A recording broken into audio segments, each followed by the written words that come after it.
కాసేపట్లో జహీరాబాద్ ఇద్రేసం మున్సిపాలిటీలో chairman vice chairman ఎన్నిక జరగనుంది. నిన్న కోరం లేక ఎన్నిక వాయిదా పడింది.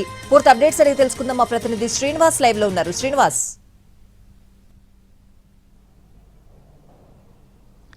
స్వాతి, కాసేపట్లోనే సంగారెడ్డి జిల్లాలో నిన్న వాయిదా పడ్డటువంటి జహీరాబాద్ అలాగే ఇంద్రేశం ఈ మున్సిపాలిటీలకు సంబంధించినటువంటి మున్సిపల్ చైర్మన్ వైస్ చైర్మన్ల ఎన్నిక అయితే కాసేపట్లో ప్రారంభం కానుంది. అయితే నిన్న ఈ రెండు మున్సిపాలిటీలకు వైస్ చైర్మన్ల ఎన్నిక జరగాల్సి ఉండగా కోరం లేక మాత్రం ఈ రెండు ఎన్నికలు అయితే వాయిదా పడ్డాయి. అయితే నిన్న వాయిదా పడడంతో మాత్రం ఈ రోజు 11 గంటల తర్వాత ఈ మున్సిపాలిటీలకు ఎన్నికలు నిర్వహిస్తామని చెప్పి ఎన్నికల అధికారులు వెల్లడించారు. కాసేపటి క్రితమే జహీరాబాద్ మున్సిపాలిటీకి సంబంధించినటువంటి కాంగ్రెస్ నాయకులు హైదరాబాద్ లో ఉన్నటువంటి ఫామ్ హౌస్ నుంచి అంతా కూడా ఓ ప్రత్యేకమైనటువంటి బస్సులు అయితే ఇక్కడ బయలుదేరారు. మరి కాసేపట్లోనే వారు ఇక్కడ జహీరాబాద్ మున్సిపాలిటీ కార్యాలయానికి అయితే చేరుకోబోతున్నారు. అయితే జహీరాబాద్ మున్సిపాలిటీలో మొత్తం 37 వార్డులు ఉన్నాయి. ఈ 37 వార్డుల్లో Congress party 14, BRS party 15, BJP 3 వార్డులు, ఎంఐఎం 2 వార్డులు, అలాగే స్వతంత్ర అభ్యర్థులు 3 వార్డుల్లో గెలిచారు. అయితే నిన్ననే ఇటు బీఆర్ఎస్ అలాగే బీజేపీ ఇద్దరు కూడా కౌన్సిలర్లు, రెండు పార్టీలకు చెందినటువంటి కౌన్సిలర్లు రావడం జరిగింది. అయితే వారికి పూర్తి స్థాయి మద్దతు లేకపోవడంతో మాత్రం, కోరం లేకపోవడంతో మాత్రం నిన్న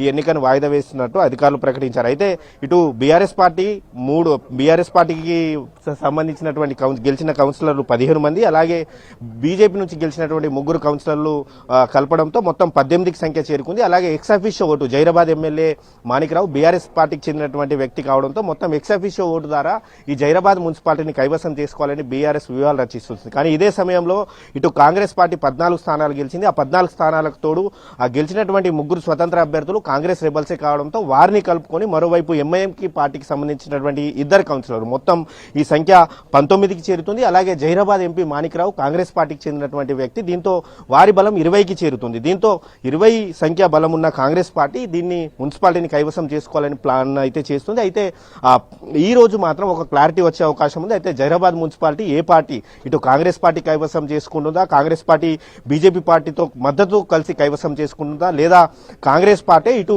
ఎంఐఎం అలాగే స్వతంత్ర అభ్యర్థులతో కలిసి కైవసం చేసుకుంటుందా అనేదిపై కాసేపట్లో క్లారిటీ వచ్చే అవకాశం ఉంది. ఇక ఇంద్రేశం మున్సిపాలిటీ విషయానికి వెళ్తే ఇంద్రేశం మున్సిపాలిటీలో మొత్తం 18 వార్డులు ఉన్నాయి. ఆ 18 వార్డుల్లో బీఆర్ఎస్ పార్టీ 9 వార్డులు గెలిచింది, కాంగ్రెస్ పార్టీ 6 వార్డులు గెలిచింది, బీజేపీ 2 వార్డులు గెలిచింది, 1 వార్డులో స్వతంత్ర అభ్యర్థి గెలిచారు. అయితే ఆ స్వతంత్ర అభ్యర్థి గెలిచినటువంటి కౌన్సిలర్ బీఆర్ఎస్ పార్టీలో చేరడంతో మాత్రం అక్కడ మ్యాజిక్ ఫిగర్ 10 కావడంతో మాత్రం బీఆర్ఎస్ పార్టీ అక్కడ మ్యాజిక్ ఫిగర్ కి చేరుకుంది. కానీ అక్కడ జిన్నారం అలాగే ఇస్నాపూర్లో నిన్న మెదక్ ఎంపీ రఘునందన్ రావు తన ఎక్సాఫిషియో ఓటును బీఆర్ఎస్ పార్టీకి వేశారు. దీంతో అక్కడ జిన్నారంలో బీజేపీ పార్టీకి BRS party vice chairman offer ఇచ్చింది. అందుకే నిన్న ఇంద్రేశం మున్సిపాలిటీలోనూ ఆ గెలిచినటువంటి 2 కౌన్సిలర్లు ఎవరైతే ఉన్నారో ఆ కౌన్సిలర్లకు వైస్ చైర్మన్ పదవి ఇస్తారా లేకపోతే వారికి చైర్మన్ పదవి ఇస్తారా అన్న దానిపై సస్పెన్స్ కొనసాగుతుంది. అందుకే నిన్న అక్కడ ఎన్నిక జరగలేదు. దానికి సంబంధించినటువంటి విషయంలో కూడా మరి కాసేపట్లో క్లారిటీ వచ్చే అవకాశం అయితే కనిపిస్తుంది. ఓవరాల్ గా చూసుకుంటే ఉమ్మడి మెదక్ జిల్లాలో 7 మున్సిపాలిటీల్లో హంగ్ ఏర్పడింది. ఆ 7 మున్సిపాలిటీలో హంగ్ ఏర్పడినటువంటి సందర్భంలో ఇంద్రేశంలో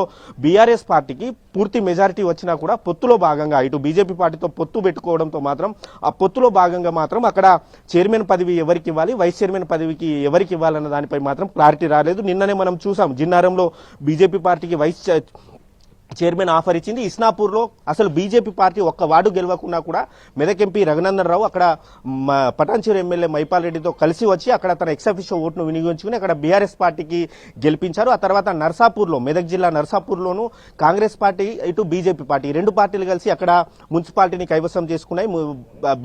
కాంగ్రెస్ పార్టీ చైర్మన్ పదవి, బీజేపీ పార్టీకి వైస్ చైర్మన్ పదవి ఆఫర్ ఇచ్చింది. ఇలా ఉమ్మడి మెదక్ జిల్లాలో అనేక చోట్ల అనైతిక పొత్తులు అయితే జరిగాయి. కోహిర్ మున్సిపాలిటీలోనూ ఇటు కాంగ్రెస్ పార్టీ, ఎంఐఎం పార్టీ 2 పార్టీలు కలిసి మాత్రం మున్సిపాలిటీని కైవసం చేసుకున్నటువంటి పరిస్థితి అయితే ఉంది. ఓవరాల్ గా చూసుకుంటే మాత్రం మరి కాసేపట్లోనే ఈ పెండింగ్ లో ఉన్నటువంటి 2 మున్సిపాలిటీలు ఏవైతే ఉన్నాయో జహీరాబాద్ మున్సిపాలిటీ అలాగే ఇంద్రేశం మున్సిపాలిటీ 2 మున్సిపాలిటీలకు సంబంధించినటువంటి అంశంలో మాత్రం చైర్మన్ ఎవరవుతారు, వైస్ చైర్మన్ ఎవరవుతారన్న దానిపై మాత్రం ఒక క్లారిటీ వచ్చే అవకాశం అయితే మనకు కనిపిస్తుంది.